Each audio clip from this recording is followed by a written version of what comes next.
Ya, doctor. Perfecto.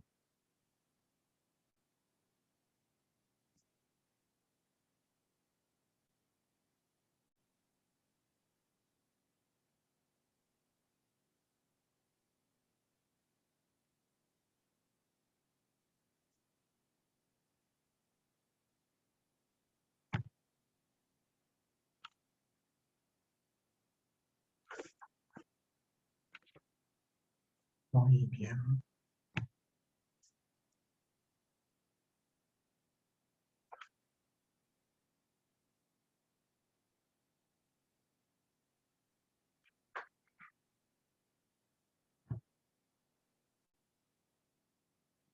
Ahí está. Buenos días, mi nombre es el doctor Fernando Aquino y vamos a dar continuidad al curso de radiología, ecografía y resonancia magnética. En este caso vamos a tocar el módulo 4 que habla de la mano y la muñeca. Bueno, los objetivos de esta charla van a ser hablar sobre la anatomía comparada de la mano y de la muñeca, la importancia de las proyecciones radiológicas, la combinación de métodos por imágenes para llegar a un correcto diagnóstico y las imágenes como ayudan en el tratamiento de las patologías de la mano y de la muñeca.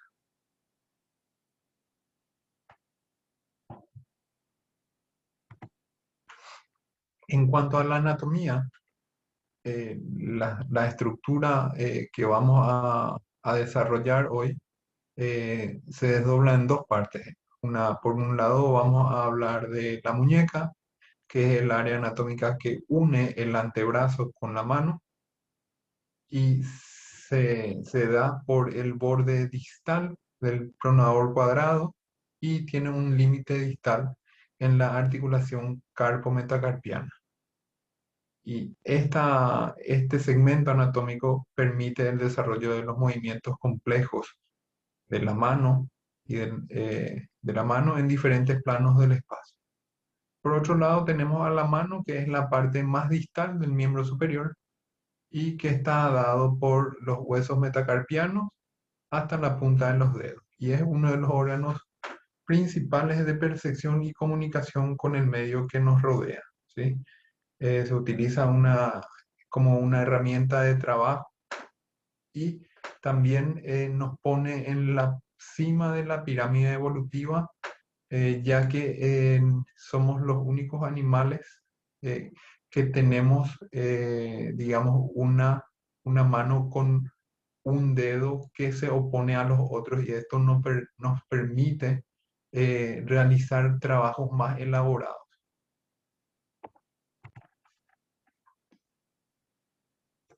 En cuanto a esta estructura está compuesta por varias estructuras, ¿no? Que van desde la profundidad con el esqueleto, donde podemos ver a la articulación del radio y del cúbito adistal, que se articula con unos huesos cortos, que son el número de 8 y que en conjunto se llama o se denomina huesos carpianos. Estos huesos carpianos son pequeños huesos que se articulan entre sí y tienen una función muy importante como que le da una movilidad importante a la mano y también transmiten las cargas que la mano y los dedos soportan. Estos huesos, estos 8 huesos, están divididos en columnas, en dos columnas, que constan de 4 huesos cada columna, una columna proximal o una fila proximal que está compuesta por, en primer lugar, el hueso que se denomina escafoides, seguido del semilunar y el piramidal, que se articulan respectivamente los dos primeros con el radio y el tercero se articula con el cúbito, con la cabeza del cúbito, ¿sí?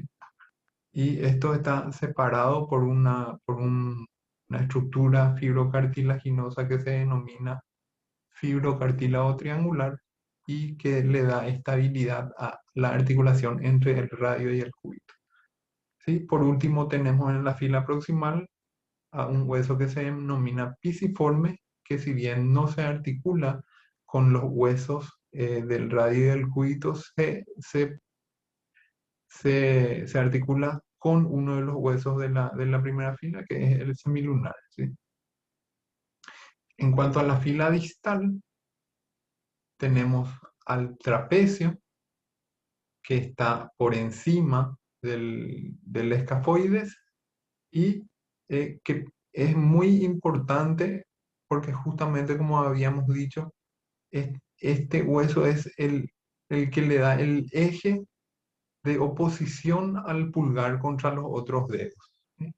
Luego está el trapezoide, seguido del capitato o hueso grande en el centro de la muñeca y por último está el amato o hueso ganchoso.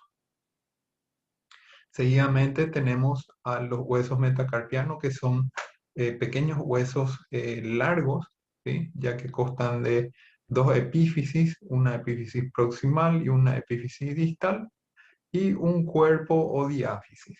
Son en número de 5 y se corresponden con cada uno de los dedos. Luego tenemos a las falanges, que también son pequeños huesos largos, ¿sí? Y constan de una diáfisis o cuerpo y dos epífisis, una proximal y otra distal. Todos estos huesos se articulan entre sí, ¿sí? Y están unidos eh, por unos medios de fijación bastante peculiares, que son la cápsula articular, que es la que se encarga de nutrir a esas articulaciones, y los ligamentos, que son en realidad refuerzos de la cápsula articular y que son generalmente bastante potentes, tanto así de que a veces cuando hay una lesión a nivel de la articulación, ese ligamento que es tan potente genera un arrancamiento del tejido óseo antes de que se rompa el ligamento. De manera más superficial, tenemos a la musculatura que rodea a la muñeca y a la mano, ¿sí? Y podemos tener dos tipos de músculos, unos músculos extrínsecos, eh, cuyos motores están fuera de la mano y de la muñeca, ¿sí? Y que se prolongan en este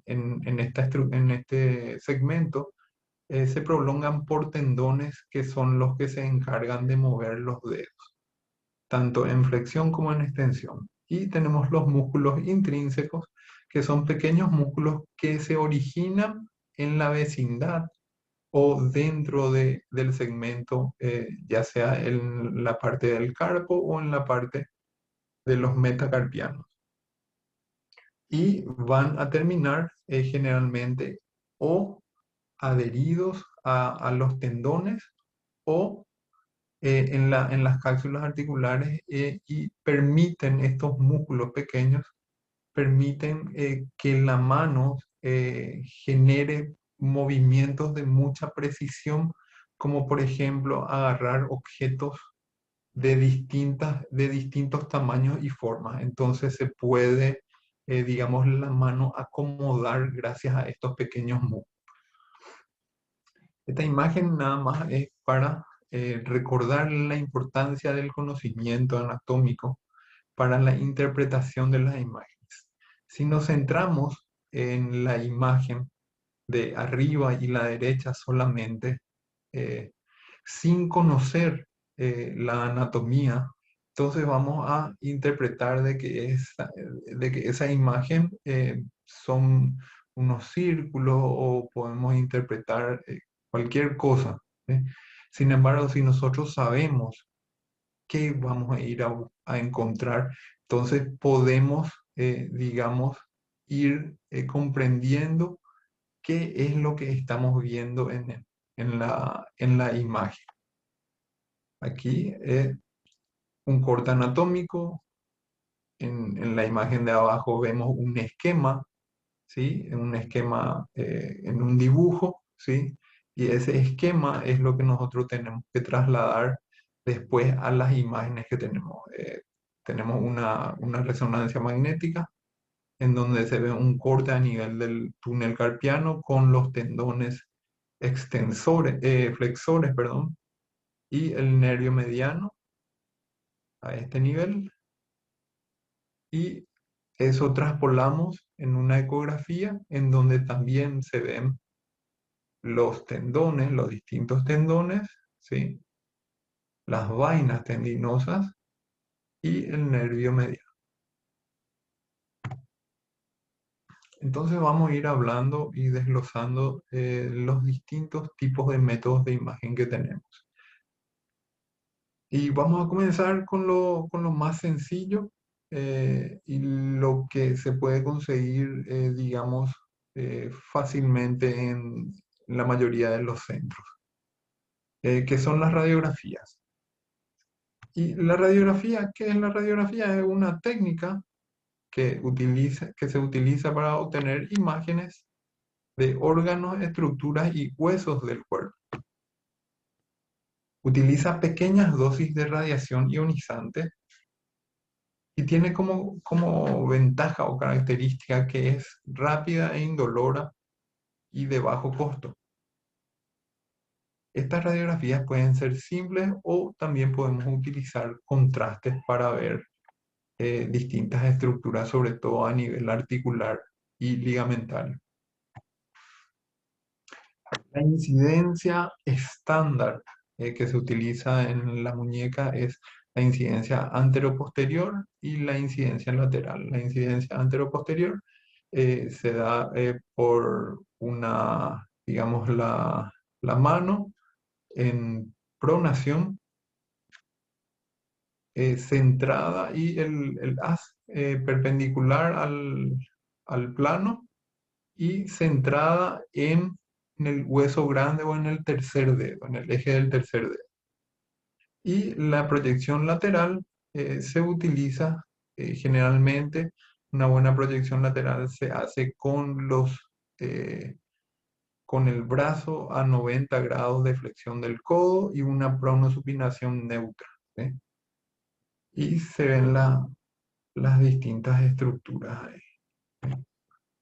Otra vez aquí, para recordar que la importancia de la anatomía en la interpretación de la imagen. Recordemos que las radiografías nos dan una imagen en dos planos y que el tercer plano o ese plano de profundidad realmente da para la imaginación, ¿sí?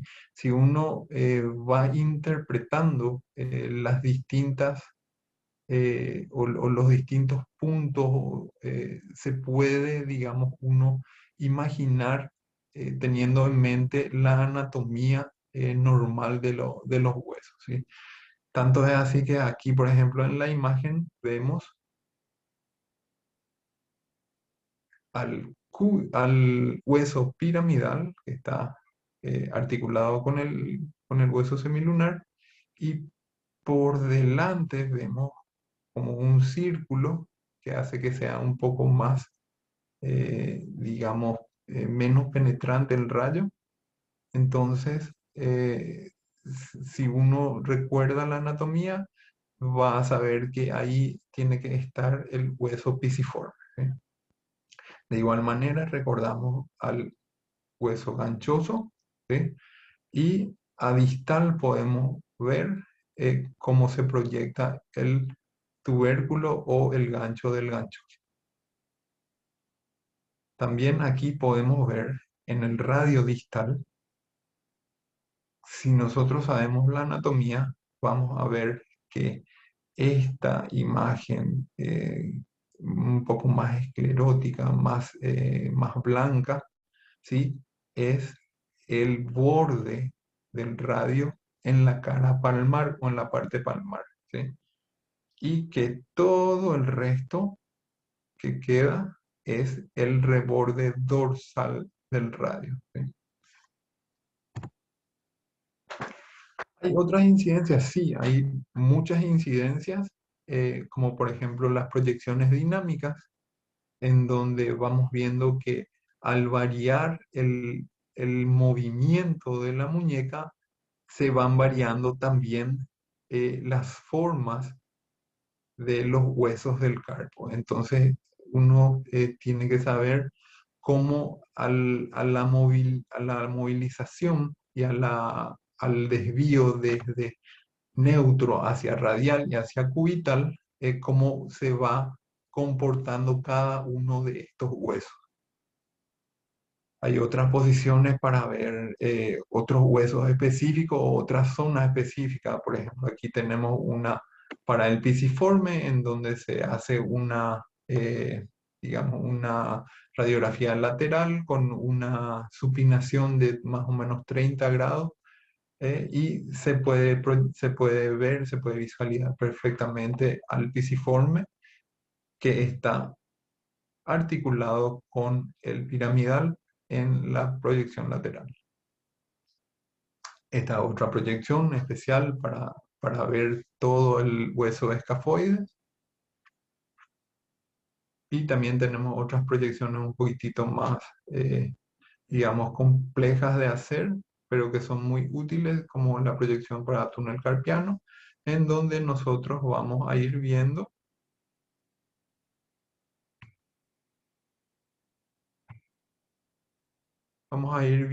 los distintos tubérculos de los huesos. Por ejemplo, aquí estamos observando a la apófisis unciforme o el gancho del hueso ganchoso, y aquí vemos el tubérculo anterior del hueso escafoide, y nuevamente vemos al hueso pisiforme que está articulado con el semilunar, con el piramidal, perdón. En cuanto a la mano, las proyecciones estándar son la proyección antero-posterior, ¿sí? Y la proyección oblicua o en OK, ¿sí? Con esta proyección podemos ver todos los dedos, y sobre todo en la proyección oblicua podemos ver desplegados todos los huesos metacarpianos que si se hacen en una proyección totalmente lateral, lo vamos a ver todos los huesos metacarpianos y todos los dedos, todos unos encima de otros, y es muy difícil digamos, observar algún tipo de lesión cuando es muy pequeña. En cuanto a las proyecciones laterales de los dedos, sí es muy importante utilizar, si es posible, de cada dedo en particular, y no una proyección que implique tener todos los dedos laterales, aunque también hay proyecciones en donde podemos ver una proyección en escalera, en donde podemos ver todos los dedos laterales. Aquí una proyección para el pulgar en donde se hace una supinación forzada y una extensión de los dedos.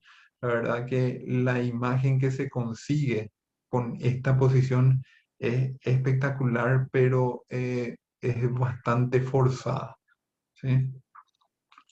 Aquí cómo se ve, cómo se realiza la proyección lateral y la proyección oblicua del dedo pulgar. Hay otras proyecciones especiales, sí, como estábamos hablando, hay bastantes tipos de proyecciones, sobre todo que es muy útil cuando uno inserta algún tipo de material y este material está muy próximo a la articulación de la muñeca, ¿sí? Por ejemplo, aquí tenemos que recordar la anatomía ¿sí? En donde en este corte o en este estudio que se hizo, eh, están mostrando que la, el radio se divide en una columna lateral y en una columna intermedia, ¿sí? Y los ángulos de estas columnas son distintos. Entonces, al hacer una radiografía o al hacer una proyección, hay que ir variando, digamos, la angulación del antebrazo o de la muñeca para, digamos, ver exactamente el plano articular. Esta, por ejemplo, es una proyección dorsal tangencial que es muy útil cuando uno coloca un material de síntesis en el radio distal para ver si es que no hay una protrusión de los tornillos en la cortical dorsal de la muñeca.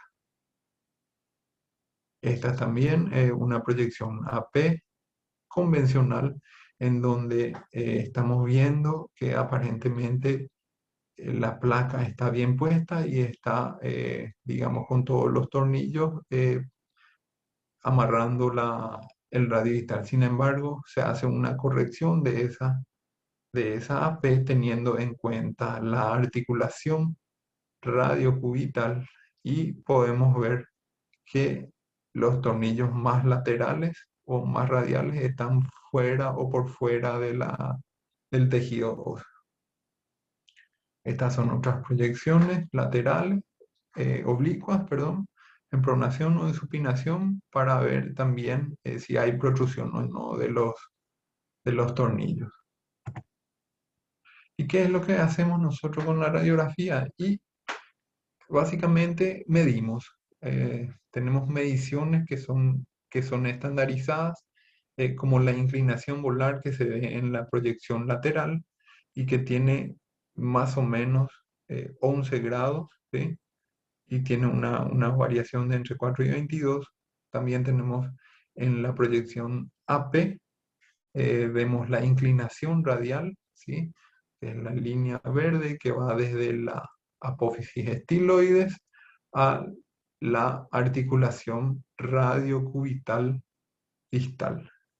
Y esta inclinación o ángulo tiene aproximadamente 23 grados. También se mide la altura radial que va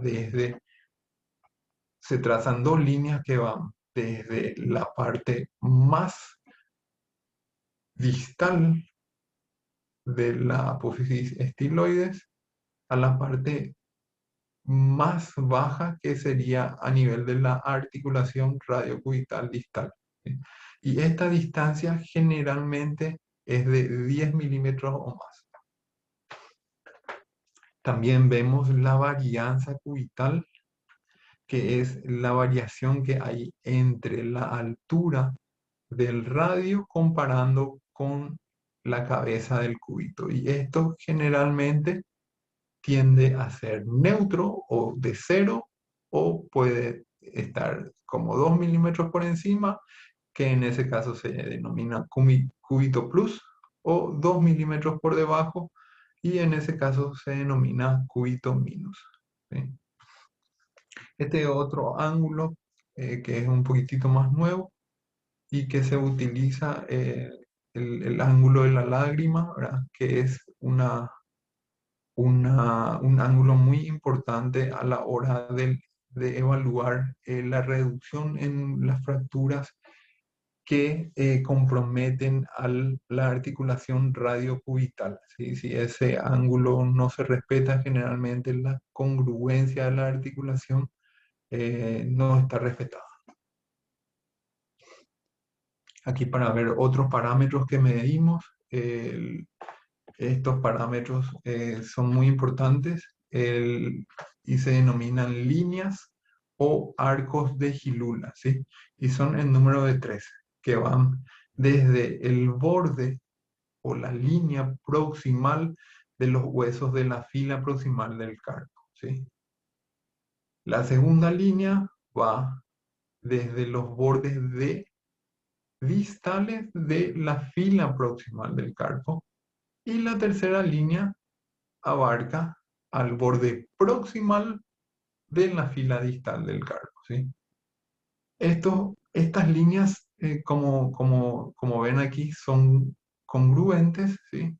Y lo que nos indican o lo que nos delimitan es cuando hay una lesión. Por ejemplo, aquí vemos en esta imagen como cuando hay un compromiso entre el ligamento que está entre el escafoides y el semilunar, hace de que esta línea se rompa a ese nivel por acción de una flexión del hueso escafoide y de una extensión del hueso semilunar, ¿sí?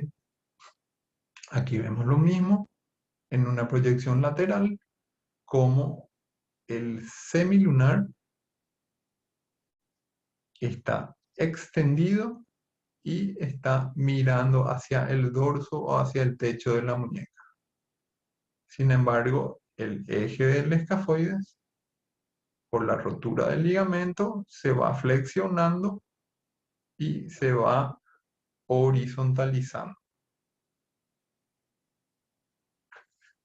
Y esto es lo que ocurre también eh, cuando hay una lesión de ese ligamento. Este intervalo entre estos dos huesos se va, digamos, ensanchando, y como habíamos dicho, por acción de la flexión del escafoides, digamos que cambia la anatomía radiológica de este hueso, ¿sí?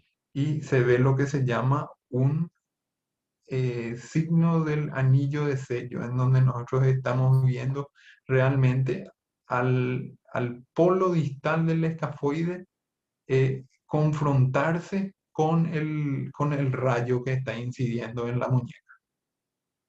Y este también es otro signo característico que se llama signo de Terry Thomas, en honor a un comediante británico de los años 50 que tenía una diastema o una separación entre los dientes principales de la dentadura.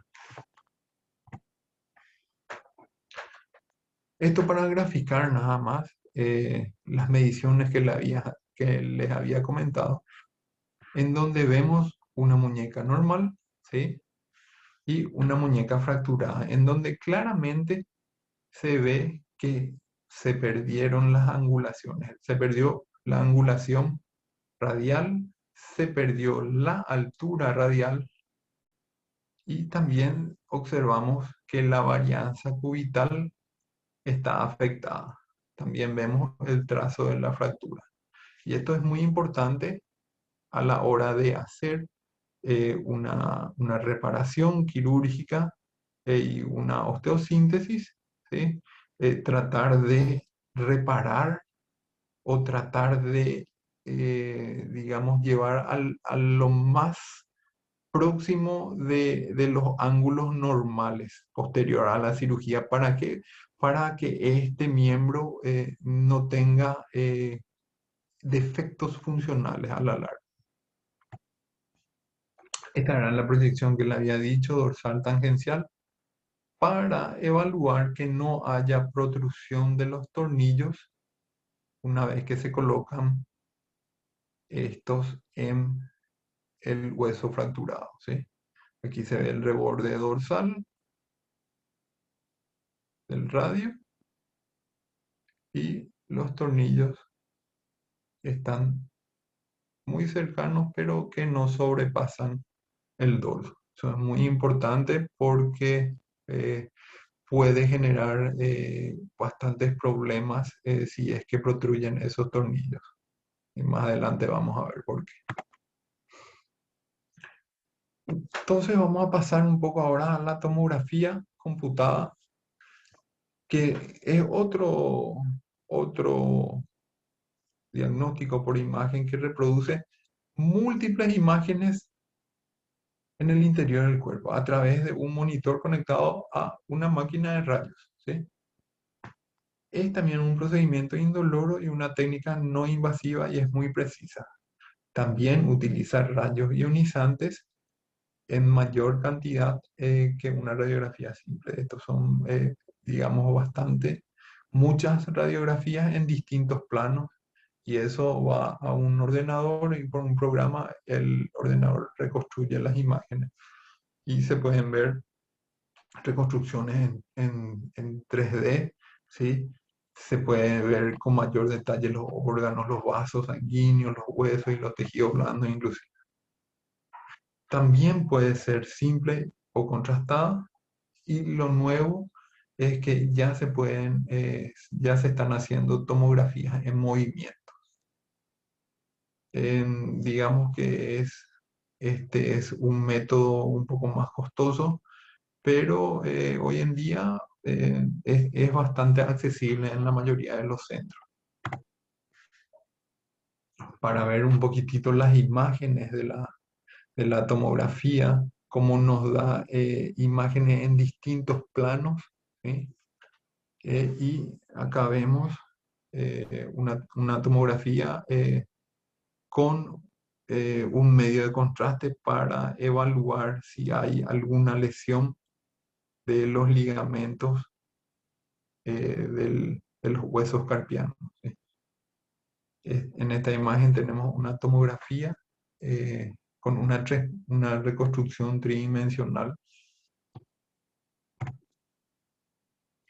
¿Y qué nos permite la tomografía? Nos permite evaluar con mayor detalle las lesiones, ¿sí? Eh, y esto nos permite, digamos, ser más certeros en el diagnóstico y prever un mejor tratamiento para el paciente, ¿sí? Por ejemplo, aquí tenemos una radiografía en donde se ve una fractura, donde aparentemente habían dos fragmentos fracturados que eran bastante grandes, ¿sí? Sin embargo, en la tomografía vemos que estos fragmentos son más de dos y sobre todo en otro plano que no nos da la radiografía, vemos que hay una conminución bastante importante de la fractura. Entonces, eso nos cambia totalmente, digamos, la táctica y la estrategia quirúrgica que podíamos tener solamente si accedíamos a una radiografía, ¿sí? Y este es el tratamiento que se le indicó a la paciente, eh, quedando bastante bien, restaurando bastante bien los ejes, eh, digamos, los parámetros anatómicos que habíamos hablado hace rato están prácticamente normales, con una muy buena consolidación y muy buena funcionalidad de la articulación. Aquí otra imagen en donde la tomografía nos permite, a veces el programa nos permite extraer imágenes que están superpuestas y que de repente eh, molestan para la visualización exacta de un tipo de lesión, ¿sí? También podemos ver pequeñas, pequeñas fracturas que en las radiografías no se ven. Por ejemplo, aquí una fractura, luxación del amato, ¿sí? O una fractura del gancho del amato, que son bastante difíciles de diagnosticar.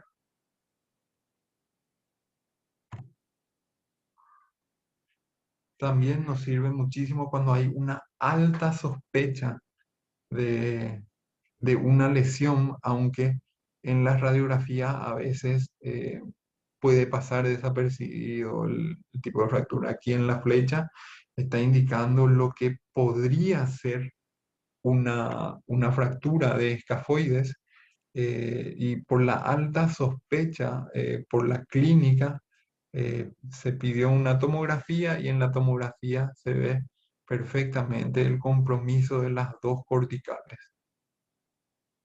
aquí y aquí. También nos ayuda a ver la estructura del hueso en caso de una, en este caso, un vicio de consolidación de mucho tiempo, y ver si es factible o si es viable trabajar en una reconstrucción de ese hueso o ya hacer otro tipo de método eh, que le beneficie al paciente, y que tal vez no podamos medir si no tendríamos acceso a una tomografía. En cuanto a la resonancia magnética, utiliza un potente campo magnético, unas ondas de radio y una computadora para producir imágenes. La resonancia es un fenómeno físico basado en las propiedades mecánico-cuánticas de los núcleos de los átomos, ¿sí? No emplea radiación. Y el problema da unas imágenes muy buenas, sobre todo los resonadores más nuevos que tienen mayor campo magnético, pero el problema que tenemos es el costo. Es bastante costoso de repente hacer una resonancia. Aquí las utilidades, nuevamente, recordar la anatomía, es muy importante tener en cuenta la anatomía, en este caso la anatomía ligamentaria, que une los huesos del carpo entre sí y los huesos del radio del cúbito a los huesos carpianos, ¿sí? Hay que saber esta anatomía para poder interpretar las imágenes, ¿sí? Por ejemplo, aquí en las flechas verdes estamos viendo unos ligamentos, ¿sí? Que son unos ligamentos radio escapo grandes. Hay otros ligamentos que son ligamentos dorsales, ¿sí?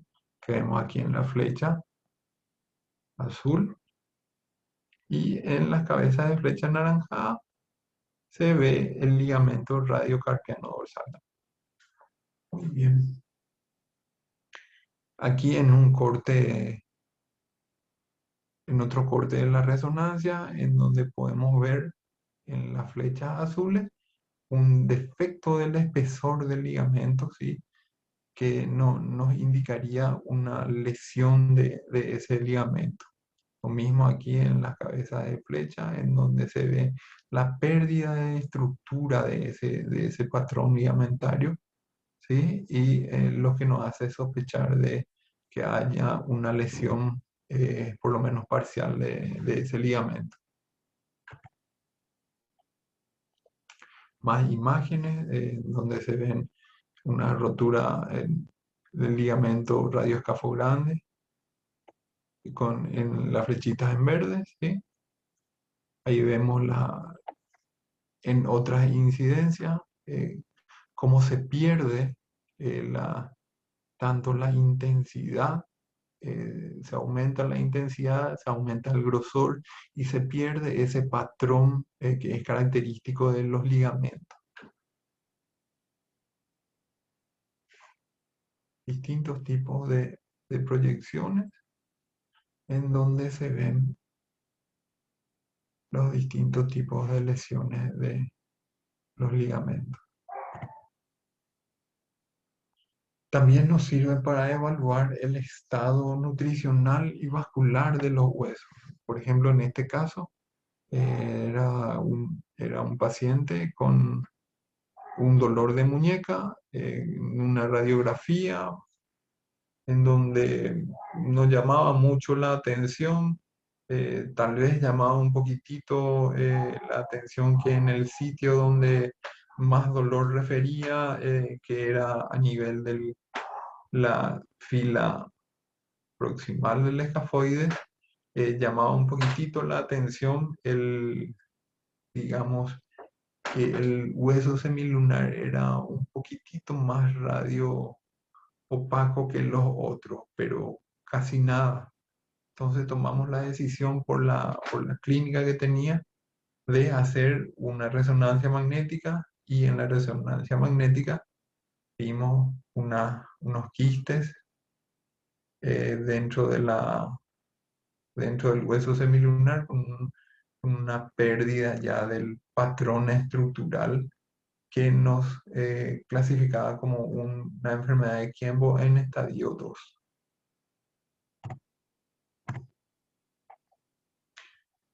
Este es otro caso de un varón de 38 años que sufrió una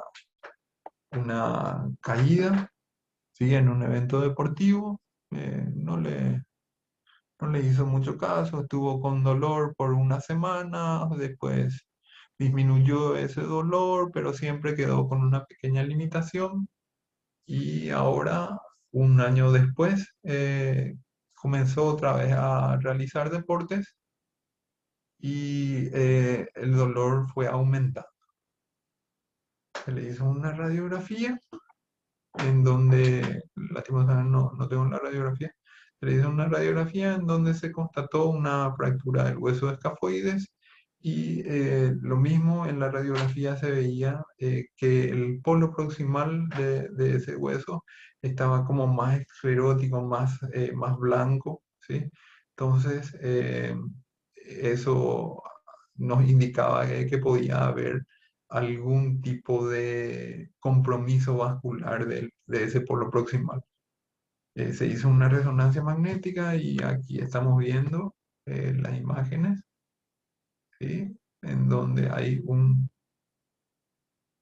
silencio de intensidad a nivel del polo proximal, lo que denota de que no hay, digamos, eh, no hay trabéculas con vida en esa zona. Eh, ¿Qué es lo que se hizo con este paciente? Se le sugirió una cirugía, hacer una corrección de la deformidad del escafoides, hacer un injerto óseo y asegurar ese injerto con un injerto, con un colgajo perióstico del primer metacarpiano, ¿sí? Entonces, para ver de dónde retiramos, estos son los vasos, ¿sí? Que van a nutrir ese periósteo. Se retira ese periósteo cuidando mucho los vasos de la base, y eso se va rotando, se llena el defecto que queda en el sitio de fractura, se llena de hueso esponjoso que se retiró del radio distal, y posteriormente se tapa con el colgajo perióstico, ¿sí? Y este es el control. Se fijó con un tornillo. Este es el control al mes, ¿sí? En donde ya se está viendo, digamos, un relleno de la zona donde se injertó, y acá se ve también de dónde se retiró el injerto. El tornillo, una buena posición del tornillo, una buena reducción. Los parámetros de la muñeca ya fueron restablecidos, ¿sí? Y aquí en las flechas naranjadas se ve el periósteo, el colgajo perióstico ya produciendo calcificaciones, ¿sí? Produciendo hueso. Este es un control tomográfico para ver cómo se va rellenando y va consolidando esa fractura. Ahora vamos a hablar un poquitito de la ecografía o ultrasonografía, ¿sí? Este tipo de estudio utiliza ondas sonoras, ondas de sonido de alta frecuencia, ¿sí? Estas ondas se envían y rebotan en los órganos, y al rebotar por el elemento que los envió, que se denomina transductor, ¿sí? Capta otra vez esas ondas y convierte las ondas sonoras en imágenes, ¿sí? Este estudio se realiza en tiempo real y es operador dependiente, ¿sí? Tiene como una característica que es de bajo costo y es bastante accesible en todos los sitios.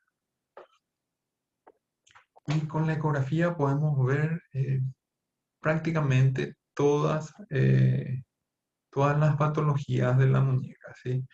Patologías osteoarticulares, patologías sobre todo tendinosas, a veces patologías neuronales y ligamentosas, ligamentarias y algunas tumoraciones. Y como les decía anteriormente, este es un caso en donde se hace un control ecográfico de un paciente que tuvo una fractura del radio distal y del escafoides, ¿sí? Con una muy buena imagen radiológica de los parámetros. Se corrigieron todos los parámetros, pero el paciente refería una molestia en el dorso de la muñeca, sobre todo cuando agarraba objetos, ¿sí? Sentía como un calor o como una corriente constantemente cuando realizaba distintos trabajos, ¿sí? Entonces, se le pidió una ecografía y ahí vemos en la flecha azul cómo el tornillo protruye la cortical dorsal y está muy próximo a una de las vainas de los tendones, ¿sí? Acá vemos otra vez el tornillo saliendo y el tendón cruzando por acá. Y este es el hallazgo. Aquí está el tendón que ya estaba siendo horadado por el tornillo que se ve aquí en el fondo, ¿sí? Si esto se dejaba a su evolución, iba a terminar soltando este tendón y complicando una cirugía que aparentemente fue exitosa.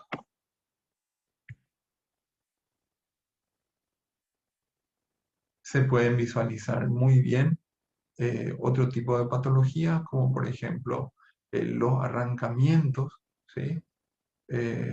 O dedos en jersey, se llama jersey finger, en donde por una extensión súbita de las falanges distales, con el dedo flexionado, es- el tendón tracciona tanto la falange que arranca un pedazo de hueso y lleva consigo eso. Entonces acá vemos el pedazo de hueso y el tendón totalmente retraído, ¿sí? Acá se ve, no hay nada de tendón y acá se está viendo el pedazo.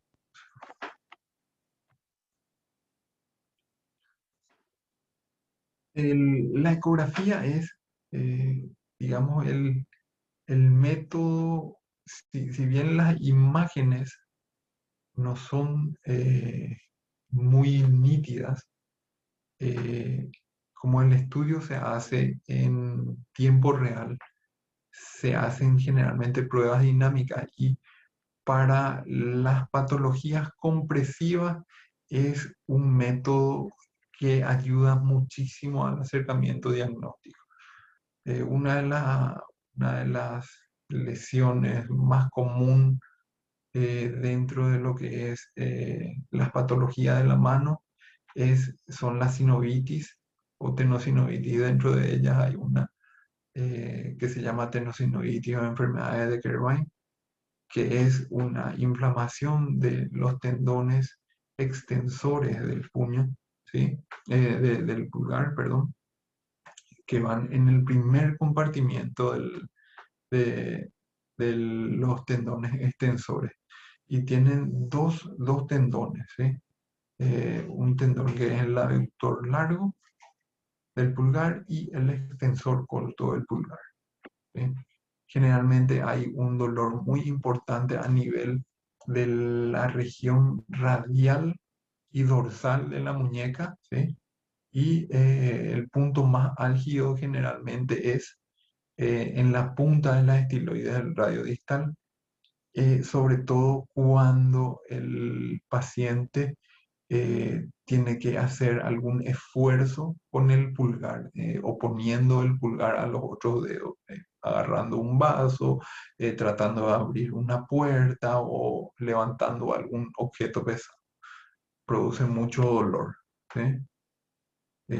Generalmente se diagnostica con una maniobra que se llama maniobra de Filkenstein, que consiste en realizar un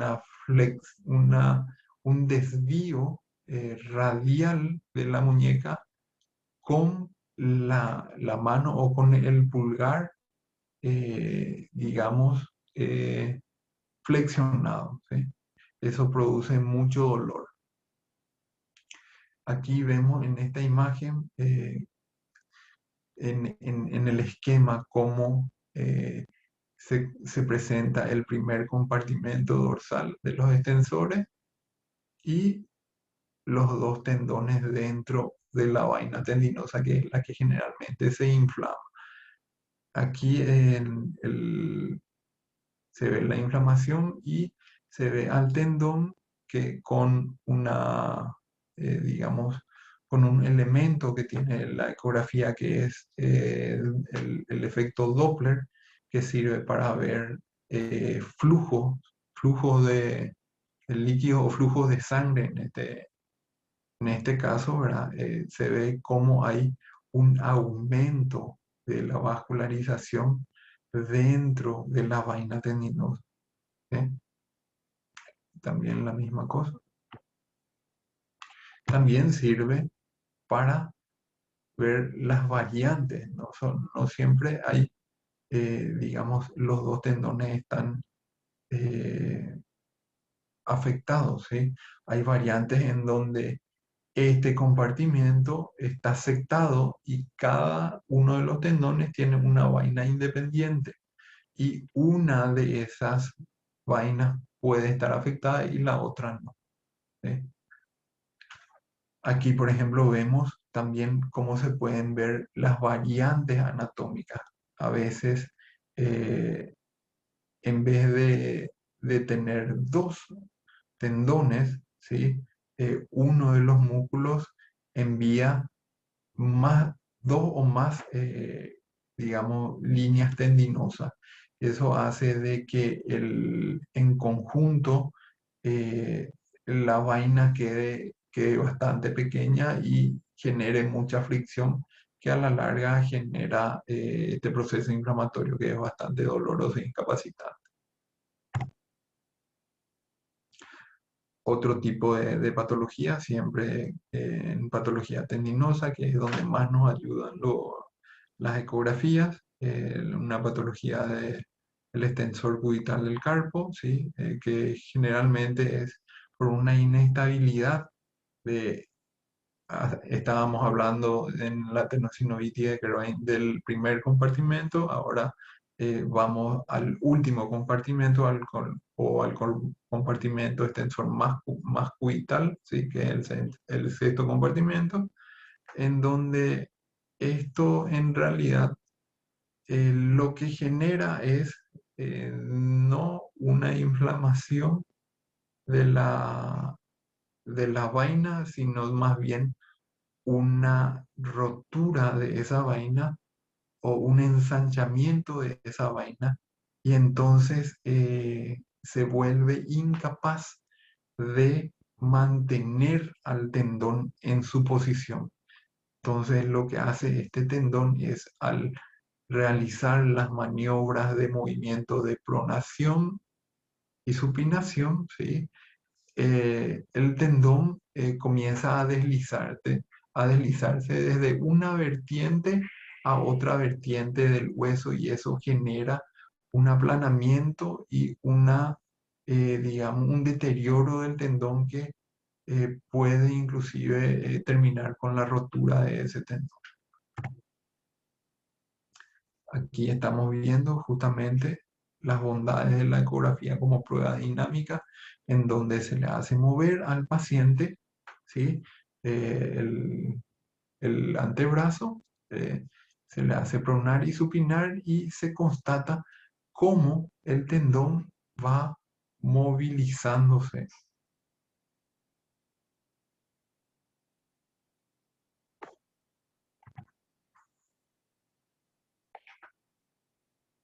Aquí vemos cómo el tendón que tenía que estar en esta posición, ¿eh? Al realizar el movimiento de pronosupinación, cae fuera de lo que debería ser su lugar, haciéndose el diagnóstico de esta forma. También nos sirve la ecografía como controles para ver si cómo va la cirugía, el postquirúrgico, ¿sí? En este caso, paciente que tuvo una lesión tendinosa fue sometido a una sutura de ese tendón, ¿sí? Y se retiró la protección antes de tiempo, eh, hizo un sobreesfuerzo y se sospechaba de que ese tendón se pudo haber soltado, se hizo una ecografía y se constata que hubo una dehiscencia de la sutura. Acá en esta flecha, acá se ve bastante bien y acá se ve bastante bien el hilo que está desatado.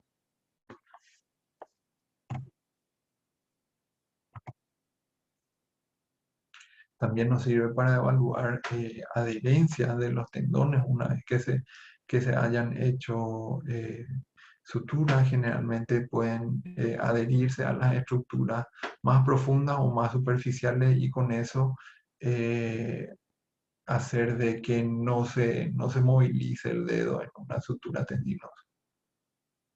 Es bastante fiable para ver eso y como les digo, es una prueba dinámica que nos es de mucha utilidad para observar sobre todo los tendones y las cápsulas. Aquí otra valoración de las poleas, eh, cuando hay una rotura de una de las poleas de los dedos, ¿sí? El tendón, digamos, va perdiendo la capacidad y la fuerza necesaria para completar la flexión de ese dedo, ¿sí? Entonces aquí se hace lo que se llama una prueba de compresión en donde se, se ve la imagen, ¿sí? Se observa la distancia y luego se hace una, digamos, una movilidad contra resistencia, ¿sí? Y se observa cómo esta distancia va aumentando, ¿sí? Diagnosticando eso una falla de polea y un efecto de cuerda de arco, que es bastante incapacitante. Otra, pa- Otro tipo de patologías, patologías cápsulo-ligamentarias, ¿sí? En donde podemos ver en luxaciones, lesiones de los ligamentos, ¿sí? En este caso del ligamento colateral cubital, ¿sí? Del pulgar, en donde no está retraído, acá como muestra el esquema, hay una lesión, pero está respetando el borde de la aponeurosis. Sin embargo, esa misma lesión en este otro esquema hay una lesión, una rotura de ese ligamento sale de la cápsula y se queda interpuesta la aponeurosis, ¿sí? En este caso aquí. Y al interponerse la aponeurosis entre el ligamento y su inserción, entonces no hay forma de que ese ligamento pueda cicatrizar de manera efectiva.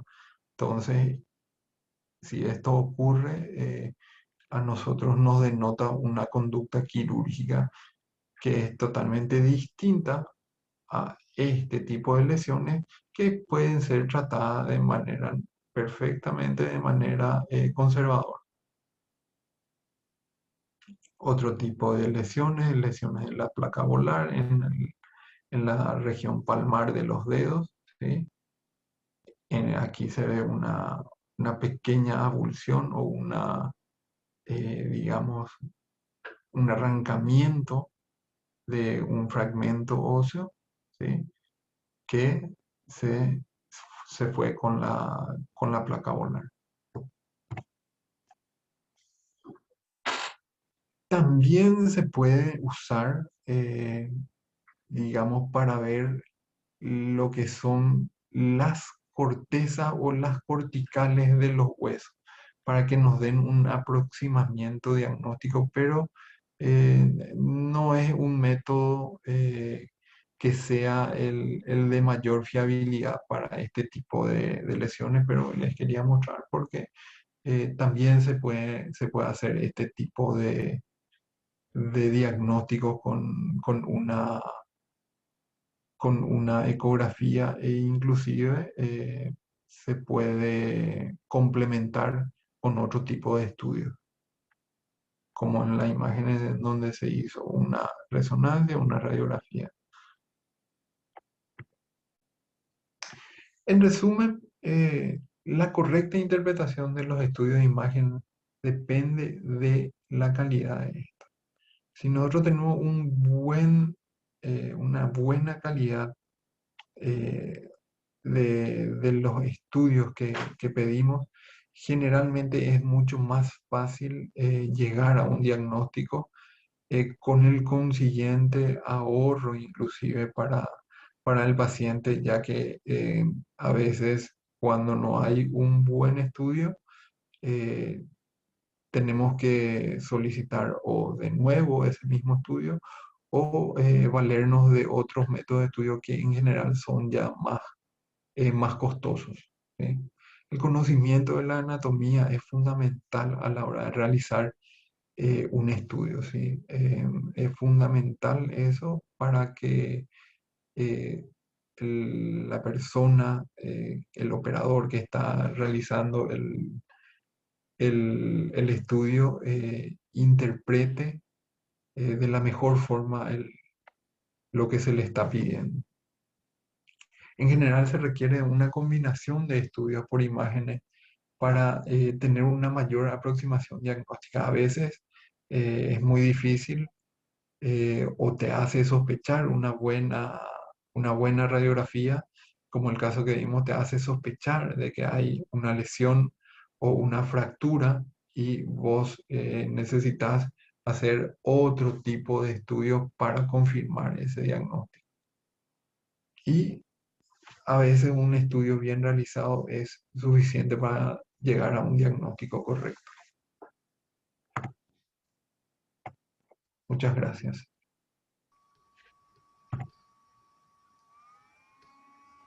Muchísimas gracias, doctor, por esta clase y le deseamos mucho éxito en su cirugía de mañana, doctor. Ajá, muchísimas gracias. Y bueno, doctor, nos vemos oportunamente y buenas noches, doctor. Vale, gracias. Hasta luego. Hasta luego.